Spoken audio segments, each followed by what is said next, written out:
Piers Morgan didn't just predict Meghan Markle's downfall, he built his entire reputation on warning the world that one day the mask would finally slip. And now, suddenly, every contradiction, every broken relationship, every awkward public moment, every furious royal silence is exploding at the exact same time like a palace scandal nobody can control anymore. For years, people mocked Piers Morgan. They called him obsessed, bitter, jealous, vindictive. But now, the atmosphere around Meghan Markle has changed so dramatically that even people who once defended her without hesitation are starting to ask uncomfortable questions, because the timing of all this feels almost unreal. One week, she is sitting in a peaceful rocking chair telling the world she has never been happier, glowing under soft California lighting beside her close friend Jamie Kern-Lima, speaking about Prince Harry like he is some kind of heroic Super Mario savior protecting her from darkness, and then almost immediately afterwards she reposts a message about surviving the hardest 7 years of her life. 7 years. People froze the moment they saw that number, because 7 years takes you directly back to 2018.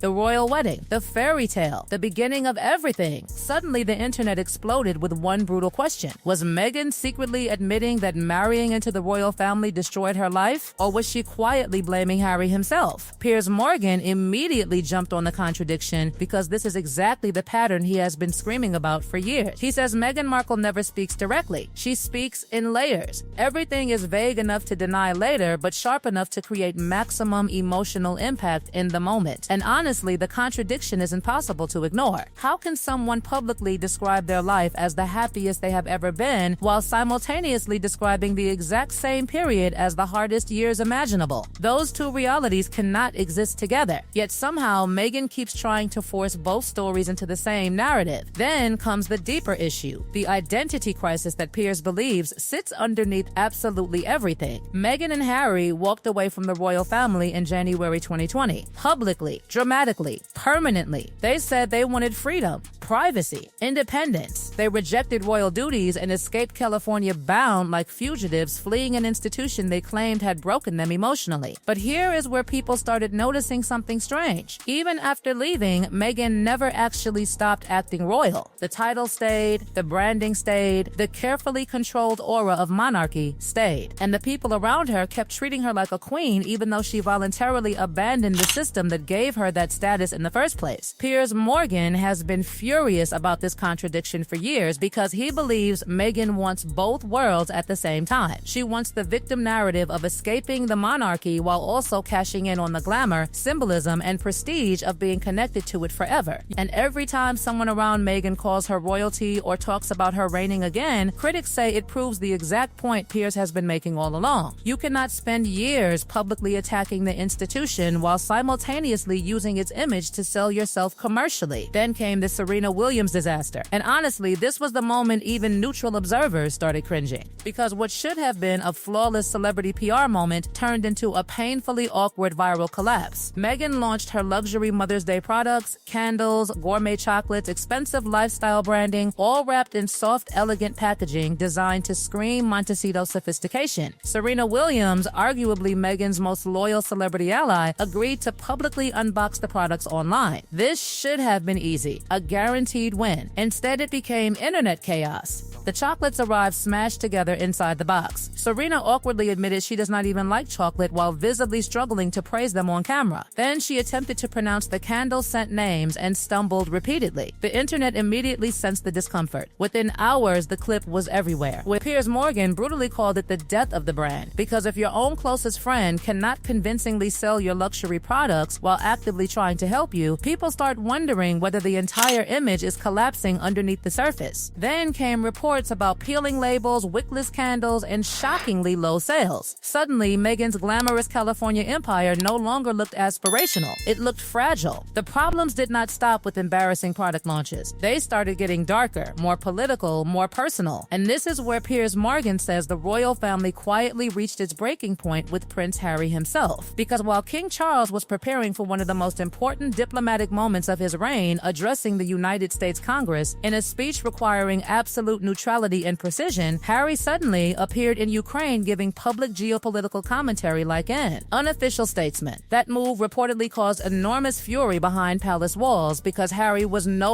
longer a working royal. He voluntarily gave that role up. Yet there he was, using the influence and visibility of his royal identity to step directly into a global political conflict. Piers Morgan called it reckless freelancing with royal privilege, and the timing made it worse. King Charles needed calm diplomacy. Harry created headlines. Again, critics immediately pointed out the contradiction that has haunted Harry and Meghan from the very beginning. They want distance from the institution until the institution becomes useful for global relevance. Then, suddenly, the royal connection quietly returns whenever cameras are rolling. And then came what many royal watchers now believe was King Charles's coldest public signal yet. During his historic speech to Congress, the king referenced places in America named after members of the royal family. He mentioned Charles. He mentioned William. But he completely skipped Harry. One missing name, just seconds long, but the silence was deafening. Piers Morgan instantly said it was deliberate because in royal circles omissions matter more than speeches. Royals communicate through absence, through symbolism, through who gets included and who suddenly disappears from the picture. And when people connected that moment to the way Prince Andrew was stripped of titles, patronages, duties, and public protection, panic quietly started building around Harry's future, because insiders reportedly began whispering the unthinkable question: could Harry eventually lose everything too?